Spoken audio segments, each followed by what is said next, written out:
दिमाग की बत्ती। इस रोमांचक कहानी की शुरुआत में बिरजू अपनी छोटी सी बेटी राधिका और पत्नी सीमा के साथ गांव के बाजार आता है और हरि प्रकाश की दुकान से तेल और साबुन खरीद ही रहा होता है कि एक दूसरा ग्राहक आता है और कहता है, अरे ओ भाई हरि प्रकाश, मेरे लिए 2 किलो अरहर की दाल तोड़ देना, मैं जरा जल्दी में हूँ, आते समय तुम्हारी दुकान से दाल लेते जाऊंगा। हरि प्रकाश कहता है, अरे हाँ भाई, तुम जब भी आओगे तुम्हारा सामान बांध के रख दूंगा। एक दूसरा दुकानदार हरिया उस ग्राहक से कहता है, अरे भाई, मेरी दुकान में क्या खराबी है, तुम मुझसे खरीद लो। तभी वह ग्राहक कहता है, तुमसे खरीद लूं? जरा हरि प्रकाश की दुकान में देखो, वो हमेशा अच्छा माल बेचता है, ताज़ा माल बेचता है, और तुम हमेशा लोगों को बुद्धू बनाते हो और बासी सड़ा गला सामान बेचते हो, इसीलिए तुम्हारी दुकान में कोई नहीं आता। हरिया मन ही मन सोचता है, कुछ ना कुछ तो करना ही पड़ेगा। वह अपने घर आता है और एक तरकीब सोचता है। अपनी पत्नी से कहता है, भाग्यवान, मुझे अपने गहने ला कर दो जो तुमने एक बक्से में रखा है। पत्नी कहती है, तुम तो हमेशा बुरा ही सोच सकते हो, जरूर तुम्हारे दिमाग में कुछ खुराफात चल रहा है, मैं नहीं दूंगी कोई बक्सा, जो लेना है खुद ही ले लो। हरिया सोने और चांदी के सारे गहनों को एक बक्से में लेकर पहुंचता है हरि प्रकाश के घर और कहता है, अरे भाई हरि प्रकाश, मेरा ये सोने से भरा बक्सा तुम रख लो। हरि प्रकाश कहता है, ये कैसी बात हुई? तभी हरिया कहता है, भाई, मैं और मेरी पत्नी और मेरी बच्ची कुछ दिनों के लिए बाहर जा रहे हैं, बस एक छोटी सी शर्त है, इन कागजों पर दस्तखत कर दो। इसमें ये लिखा है कि अगर मेरा बक्सा खोता है तो तुम्हें उसका दुगना मुझे लौटाना होगा। अरे भाई, तुम चिंता मत करो, ये कागजी काम तो सिर्फ सुरक्षा के लिए है, ये लो मेरा बक्सा, मैं चलता हूँ। ये सब हरि राम की पत्नी भी देख रही होती है, उसे थोड़ा अजीब लगता है। हरि प्रकाश हरिया से कहता है, अरे भाई, तुम निश्चिंत होकर जाओ और घूमो फिरो। हरिया बड़ा ही खुश होता है, उसे गले लगाता है और उसके बाद वहाँ से चला जाता है। हरि प्रकाश की पत्नी कहती है, सुनिए जी, मुझे तो दाल में कुछ काला लग रहा है। तभी हरि प्रकाश कहता है, हाँ भाग्यवान, यह हरिया उतना सीधा नहीं जितना दिखता है, पर मुझे चुनौतियाँ मंजूर है, चलो देखते हैं आगे।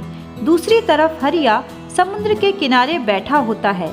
तभी उसकी नज़र गांव के मशहूर चोरों पर पड़ती है और वह उनसे जाकर पूछता है, अरे भाई, क्या हाल चाल है तुम्हारे?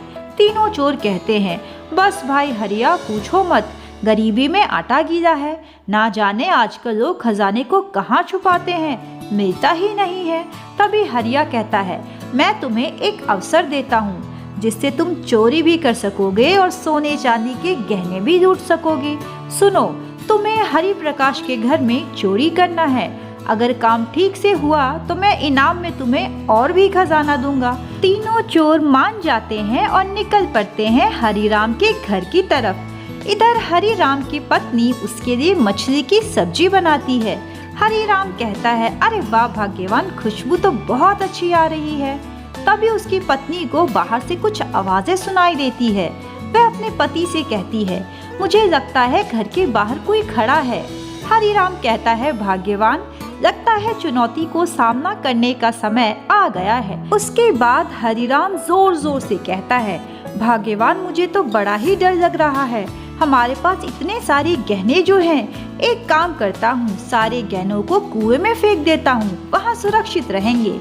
ये सारी बातें चोर सुन लेते हैं और मन ही मन सोचते हैं, कितने मूर्ख हैं ये दोनों। मौका मिलकर वे उसके घर के अंदर घुस जाते हैं। थोड़ी ही देर में दोनों पति पत्नी सोने से भरा हुआ बक्सा कुएं के अंदर गिरा देते हैं और कहते हैं, हाँ, यहाँ हमारे गहने सुरक्षित है। जैसे ही दोनों पति पत्नी घर के अंदर जाते हैं, तीनों चोर दीवार कूदकर कुएं के पास आ जाते हैं। उसके बाद कुएं में टंगी हुई बाल्टी से वे सारा पानी बाहर खींचने लगते हैं, इस उम्मीद में कि एक बार बाल्टी में बक्सा भी आएगा। वे बहुत मेहनत करते हैं, 4-5 घंटे लगातार पानी भरते हैं, पर फिर भी बक्से का कोई नामो निशान नहीं। थोड़ी देर में हरि राम मुखिया के साथ वहां आता है और चोरों से कहता है, मुझे इतना मूर्ख समझा है कि मैं सोने को कुएं में फेंकूंगा। दरअसल ये तो मेरी चाय थी, तुम लोगों को रंगे हाथ पकड़ने की। भला कोई सोने चांदी से भरा हुआ बक्सा कुएं में फेंकेगा? लेकिन खैर, तुमने मेरे कुओं की सफाई कर दी और मेरा बक्सा भी सही सलामत है। चोरों के तो होश ही उड़ जाते हैं। अगली सुबह गांव में पंचायत लगती है। तीनों चोरों को गांव से निकाल दिया जाता है और उसके साथ साथ हरिया की भी दुकान को जब्त कर दिया जाता है। गांव के सारे किसान तीनों चोर और हरिया से अपने खेतों का सारा काम करवाते हैं। बेचारों का तो बुरा हाल हो जाता है। हरि प्रकाश हरिया के ऊपर जोर जोर से हंसता है और कहता है, मैं इतना बड़ा व्यापारी हूँ, तुम्हें क्या लगा तुम मुझे इतनी आसानी से मूर्ख बना लोगे? और पहले की तरह हरि प्रकाश अपनी पत्नी ज्योति के साथ दुकान पे बैठता है और खूब सारा मुनाफा कमाता है। सभी गांव वाले उससे बहुत खुश होते हैं और उसकी तारीफ करते हैं। So I hope you enjoyed this beautiful story. Don't forget to share and subscribe for more videos. Thank you for watching.